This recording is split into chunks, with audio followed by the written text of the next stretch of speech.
In the heart of America, stories still live. Original series, unforgettable music, and stories worth telling. Welcome to TrueCountry Plus. In a city built on music, where every voice has a story and every story deserves to be heard, this is where country comes to life. Welcome to Stories Round the Table, with our hosts Hudson James and Joni Harms. Now a little information on our guest today. Mary took the run with the traveling man, left her mama crying with her head in her hands. Such a sad case, so broken hearted.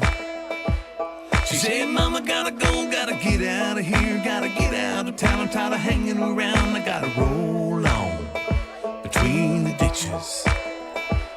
It's just an ordinary story about the way things go, around and around. Nobody knows, but the highway goes on. From the heart of Tennessee, where tradition meets a new generation of country music, Flat River Band is carrying the sound forward with rich harmonies, deep roots, and a passion for storytelling.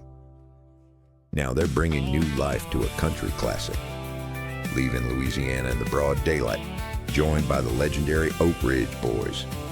A collaboration years in the making and a full circle moment born from friendship, film, and a shared love of the music. With growing recognition across country and Americana, Flat River Band continues to prove they're a group to watch. Now, let's bring in your hosts, Hudson James and Joni Harms, and this week's featured guest, Flat River Band. Well, guys, I really want to thank you for coming onto the podcast. I know it's been a while to get you guys on the show, but I definitely appreciate you taking the time out of your busy day to come on. Yeah, we've been looking forward to it, man. Well, thanks for making it work. And are you guys in Nashville? Yes, ma'am. All right, good place. Well, I'm clear out on the other side of the states. I'm out in Oregon. Wow. And this is where I'm from, out on a ranch that's been in my family for 160 years out here. So, you know, when I was making more and more trips back and forth to Nashville, it was a pretty good day's journey, because lie back and forth, so well worth it. And I love that town, always will. It changed a lot, that's for sure, but Yeah. Pretty cool place to be. So welcome to the show. So glad to have you on, and excited. Lots of good stuff going on for you boys. Well, thanks for having us. We've been busier than a cranberry merchant. I'm telling you. Or like Dolly Parton says in one of her movies, busier than a one-legged man in a butt-kicking contest. Yeah. Wonderful, Dolly. Yes, and you've had the chance. I mean, we don't need to go there right now if you don't want to, but one of my favorite places, Dollywood, is Frampton. I played a little bit Frampton too, and big fan of those places. What a cool way to kind of, and you started out with your grandparents and your parents playing out at those places, is that right? Yeah, it was a very unique way to grow up. I'll say that. As a family band, the Flat River Band, when we grew up, would play with our parents and our grandparents as a sights family. And so we grew up viewing the world, the windshield of a bus, traveling from coast to coast in our family band. We played at music parks, fairs, and festivals ever since we were knee-high to a grasshopper, I believe. Andy, how old were you? Andy's my youngest brother. How old were you whenever we started playing? I believe you were was you 7? I may have been. I was young. I was a little bitty guy. I know that Andy was so late that he had to stand on the stool. He had to stand on a stool to reach the neck on an upright bass. So, and that's really all we've known is music together. And, That's really cool. Yeah, so it's definitely been a unique journey. And it's something that you've loved from day one. That's the cool thing. So many parents, have kids that want nothing to do with the music business. It's that's been what they've done all their life. And you all three just loved it from the start, didn't you? Yes, we did. They always had us involved, and I remember going to, even before we started playing, I remember as a real little kid, my grandpa dragging us to bluegrass festivals and staying up all night listening to these jam sessions and that sort of thing. So it was super influential and it was something that kind of we got in our blood at a very early age, and we never could kick it. It's like, Well, and all three of you together, your harmonies is fantastic. There's no better harmonies than family harmony. I believe that with all my heart. And man, you guys got us. And are your probably maybe not your grandparents still around, or are they? no, ma'am, they are not. But your parents are. Yeah. We recently lost our father back in last October, September, and and Dad was a huge impact on us. We learned to sing harmony in the back of his Thunderbird, so and that was a big deal for us. We've lost both our grandparents, and we had one grandparent, Grandpa, but he didn't play music with us. He's still around. He's 99 years old. Wow. What a trooper. They were all so proud of you, weren't they? Isn't that just the best feeling? Yes. Yeah. Well, yeah, for sure, without a doubt. And I'm so thankful that we got to, because our dad loved traveling. When we travel with a family band, shoot, we played from Arizona all the way up to Augusta, Maine. And the brothers and I, we've always just been real close to our dad. And right till we found out that he had a tumor last fall, our agent booked us up in Buffalo, New York, and we took Dad with us on that run, and we were so thankful that we were able to bring him with us. But it was we opened up for Lori Morgan up there in Buffalo, and about every 15 miles, Dad would say, "Where we're going, boys?" We'd say, "We're going to Buffalo." He'd say, "You got to be kidding me. Does your mother know about this?" Because that tumor had pressed on his brain, and it had kind of diminished his memory a lot. Oh, no. And we're just so thankful that we were able to take him on that last run. Oh my gosh, that's so neat. Your mama still around? Oh, yeah. Mama's still around.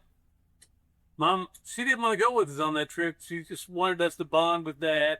And Mama's still around. And we, her and Dad were married for, I don't know, 52 years.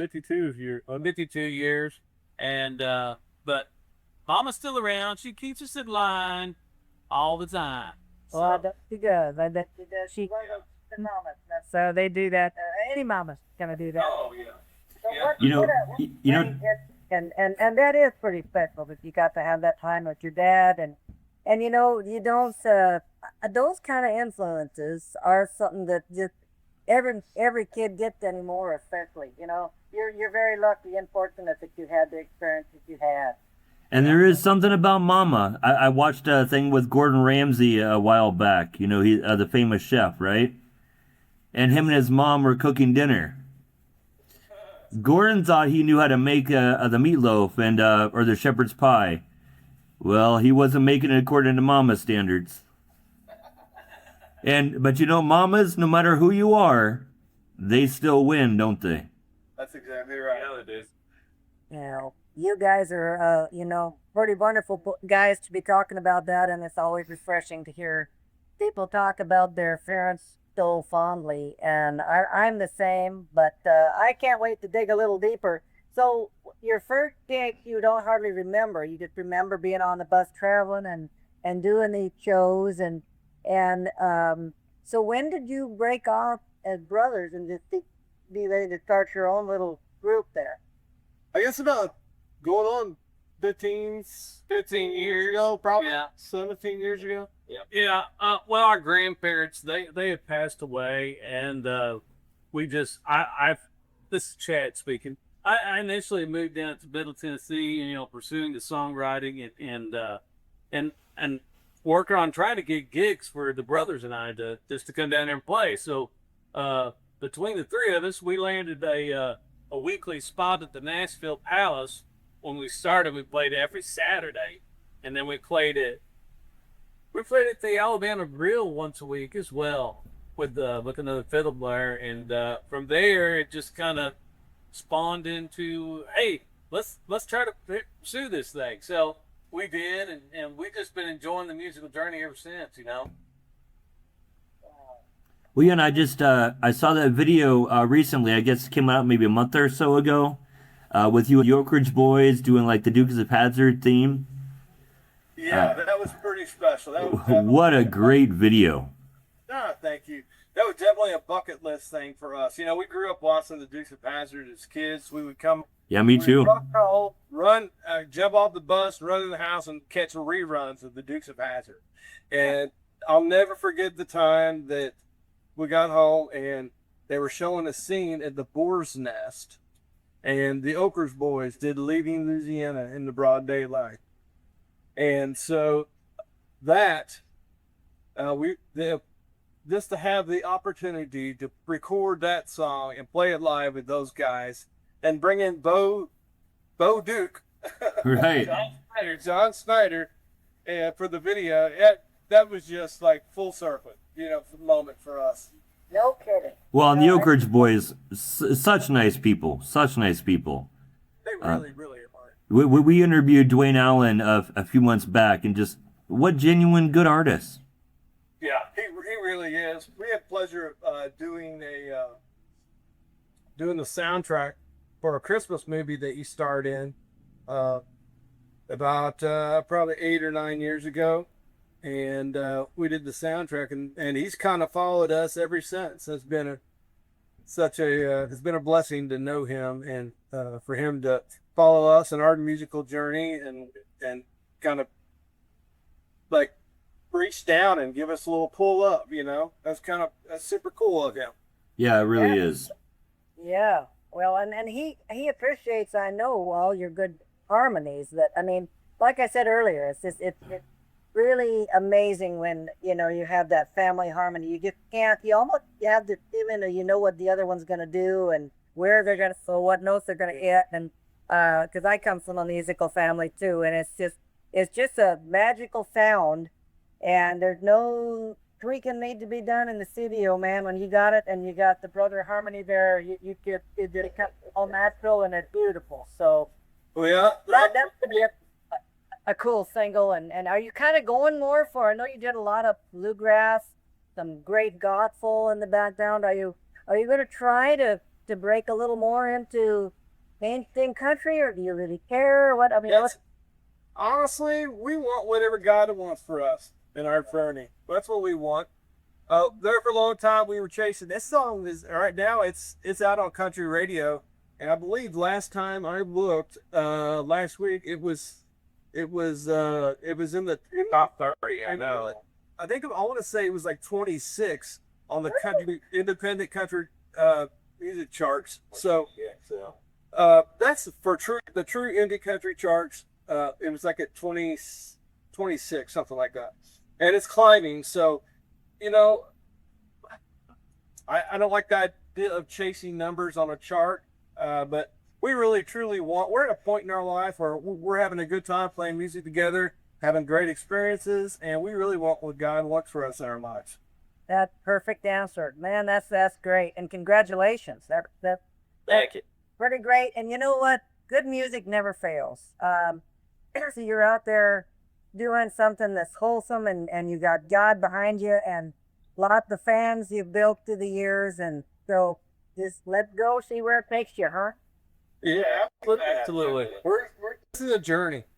It's a marathon that we're in. We're going to play music till God calls us out of here, so we're going to try good. I feel the same way. Yeah. Yeah, it really is a gift that is different from God and your family all supporting you, and you getting to grow up the way you did. It really truly is an honor to get out there and sing to these folks. And isn't it the best thing in the world when somebody comes up to you and says, boy, you know, this particular song or your show or what you've done tonight at the concert, it really moved me and really made a difference in my life. I mean, that's what it's all about. That's right. Yeah, absolutely. What an incredible journey, and what good, like, you know, just I mean, you've had quite a few different conversations throughout the past couple months, and couldn't ask for more of a genuine artist, honestly. You guys are exactly what country is supposed to be. No fake, no flaw, just you. It's real. That's how it's supposed to be. Yeah. Oh, that's great. That's good. So, okay, so you got that one out on the charts right now, and you released, was it 5 songs on your like little? We haven't released everything on that yet. Matter of fact, we were just in the studio about a month ago, and I think we're going to add these 3 songs to that collection. We cut a gospel song, we cut that I wrote, and we cut a song called help me out, Chad. Time flies by. Time Flies By, a song that Chad wrote, which is just a complete freaking tearjerker. It's a killer song. We get a lot of requests to do that song, so we went back to the studio and cut that. It's kind of a stripped down acoustic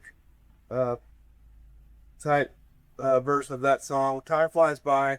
We also cut the Eagles recut Beauty. Yeah, we went process and recut. We recut Beauty Amongst the Trees, and we cut the Eagles' Seven Bridges Road. Yes. Oh, I bet you did great on that, man. I can't wait to hear that.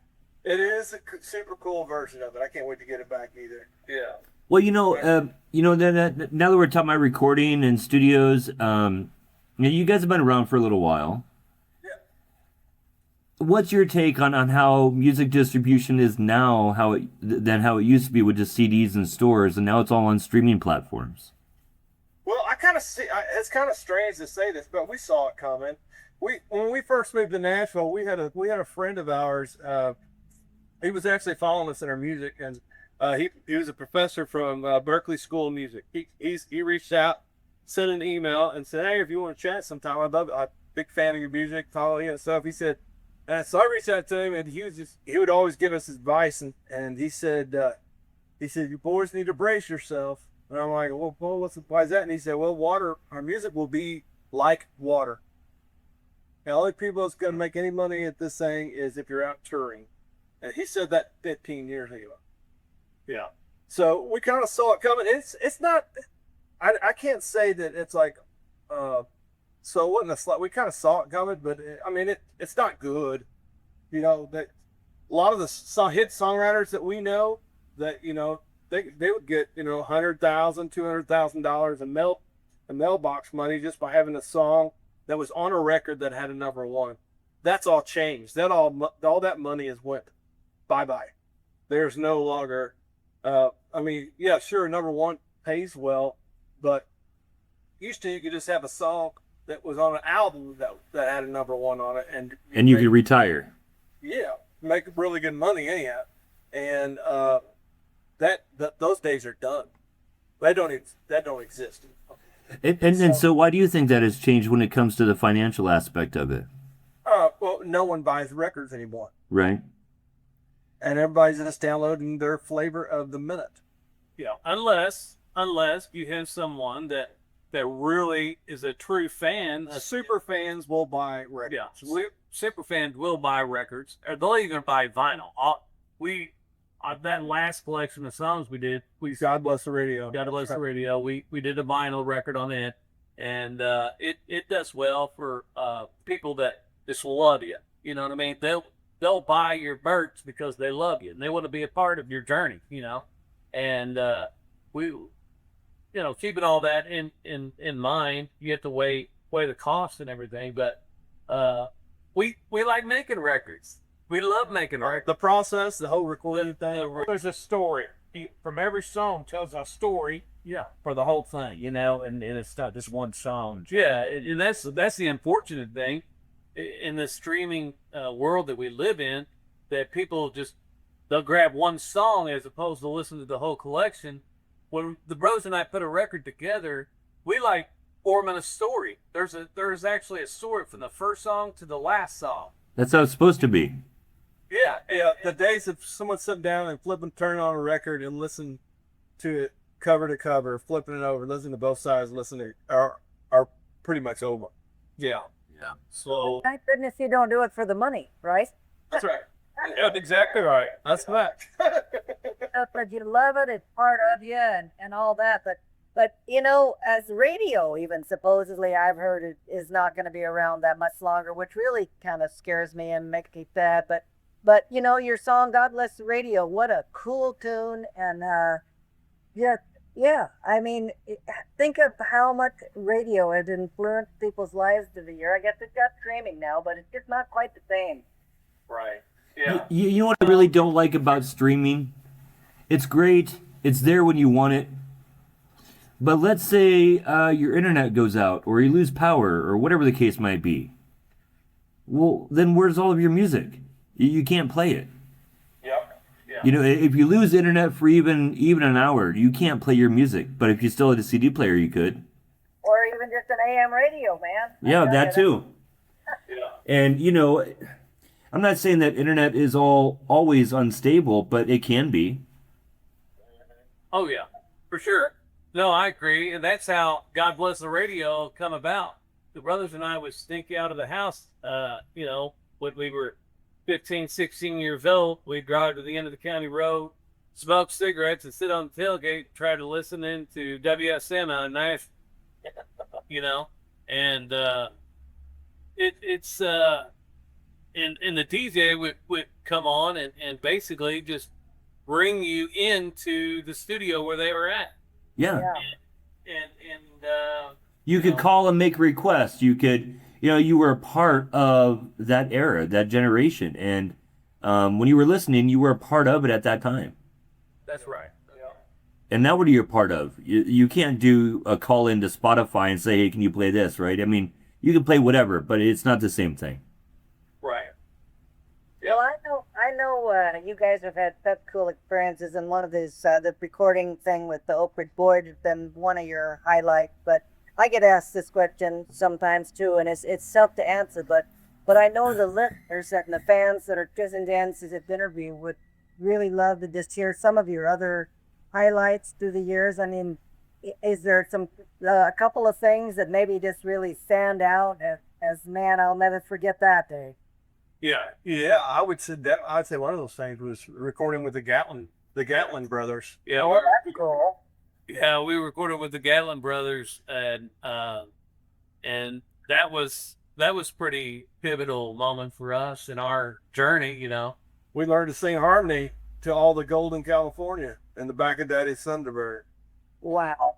Yeah. And so to be able to perform, and we did a video with Larry, Steve, and Rudy Gatlin At Tootsie's Orchid Lounge, and but to be able to go in the studio with those guys, we actually went in the studio and recorded that in the same studio that they recorded it in 1976, I believe. Wow. Wow. And the studio owner that was there when their session was there, 36, was there also. Yeah. Yeah, Wow. he was there. Yeah, so that was pretty epic.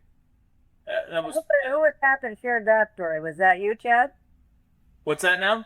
Who was that shared that story? Was that you, Chad? Me, being doing go. Okay, and so who's got another one for us? What are Well, here's another one. The brothers and I, I guess it was on that same album, that Sights and Sounds album. I don't know if you guys have ever heard of the McCrary sisters. Have you heard of them before? Yeah. absolutely, yeah. Okay. Well, we actually did it with the studio with them on that same collection song, and we did a video with them on a song that I wrote called Sun is Shining Through My Window. Yeah. And Andy sang a lead on it, and we did a video on that thing with, if you go back to YouTube and watch that, we had all the McCrary sisters out there in this field, and we had another couple that was there, a couple actors, and then we also, who married the couple in the video was, let's see, who was that? Hank Snow's son, Jenny Hank Snow. Snow's son, Jimmy Stowe. Wow. Oh, wow. Yeah, and honestly, a lot of people don't realize that, but Jimmy Snow, he held the gospel Saturday night gospel hour at the Grand Ole Opry for over 20 years. Yeah. And every Saturday night he'd host a gospel, basically like a church. Yeah. So the history, I mean, he was friends with Elvis. Yeah. You know? Yeah. and it was pretty epic to have him, involved in the production of that video as well. Oh, those are some amazing stories. I mean, and isn't it really honor, like I said a little earlier, though, that you have to get, and it just has its ups and downs. There's just no way around that. Certainly, the lows can be pretty low, but the highs are, and just being able to get up every day and be excited about the new things you're doing, the new songs you maybe come up with to write, the new people you get to go play for. I mean, it really is a pretty special business, isn't it? Oh, yeah. Yeah, it really is, yeah. It's like riding the newest coaster at Six Flags that summer. Yeah. Oh, yeah. Yeah. Yeah, for sure. So when it's a late night, you just finished up a show, and you got the money, where's your favorite place to go? We tend to go to Waffle House a lot. Good old Waffle House. Places we shouldn't go. Yeah, we go to places we shouldn't go. And sometimes we don't document that because our wives get on us for eating fast food. Well, you know what? You can't go wrong with a Waffle House. Some good old pancakes, some sausage, a waffle, hash browns. That's good. I'm sure they appreciated that. Oh, yeah. Yes, indeed. Oh, well, I think that you should just share some of the ideas of what you want people be looking for. I mean, the best place to find you, obviously, to check out where you're going to be playing and what's coming next is just to just look online pretty much, or to your website, all those things probably. Absolutely, Joni. This is Andy. We have our tour schedule listed on our website at flatriverband.com. All of our social media, you can reach us on Instagram. Our direct link to our Instagram, Facebook, and TikTok is on that site. We're pretty stoked about it. We're fixing to play the Tennessee State Fair, opening up for Jamie O'Neill and Ty Herndon coming up here real soon. So, and that's coming up here on the 18th. So we got a lot of things happening, and we're just really stoked about it for sure. So. Oh, awesome. I wish I could be there for that one.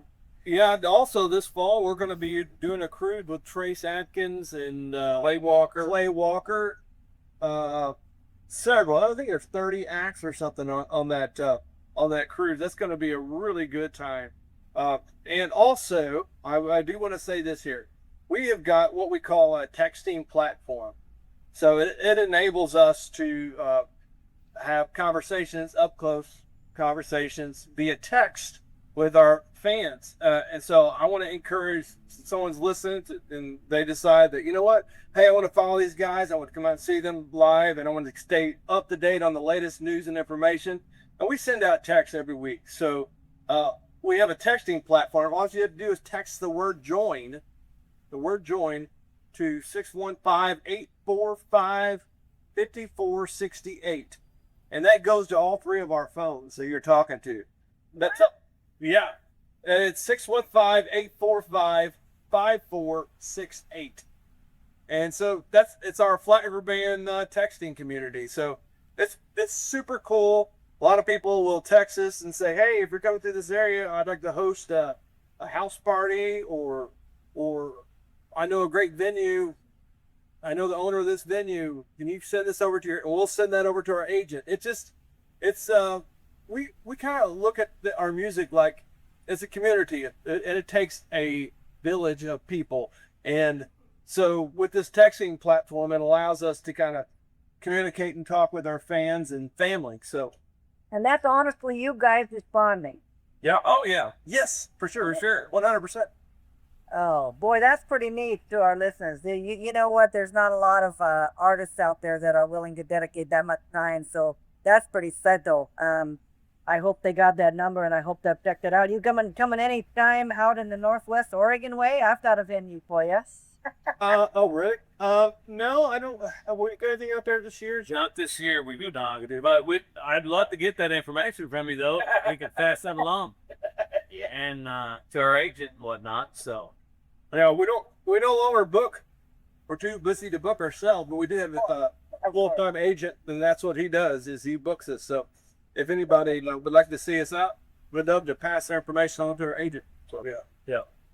Well, we're sure excited to get to have the opportunity to interview you guys, and I mean, I just think the world of you. I haven't met you, but just listen to your music, and you know, especially when you write a lot of your own, I think it comes from the heart and shows who you are and what you're all about, and the fact that you're brothers and you all get along at least once at a time, huh? Okay. Yeah, we've learned the older we get, it takes longer to heal. So we've had a rule of the old NE, no physical contact. Uh-oh. Say what you want to say, but no physical contact. So at this point, you got to leave the Dukes of Hazzard out of it, right? Yeah, that's right. That's right. Well, congratulations on all your accomplishments, and we love the video. We love that new song. I'm sure it's going to be shooting up towards higher spots on the charts, and we just look forward to so much more coming from you. And just can't thank you enough for taking the time to visit with us today. Thank you both. Thank you both for taking time. Well, guys, I want to say thank you. Well, I know it's taken a while to get this interview wrapped up, but guys, I know you guys are super busy, and you really don't have time to ever chill out. So I thank you so much for even just taking this hour. You're welcome. We appreciate you. Thank you, pal. Appreciate you both. Stories shared, songs remembered, and the voices behind them still shaping country music. You've been watching Stories Round the Table with Hudson James and Joni Harms. We'll see you next time.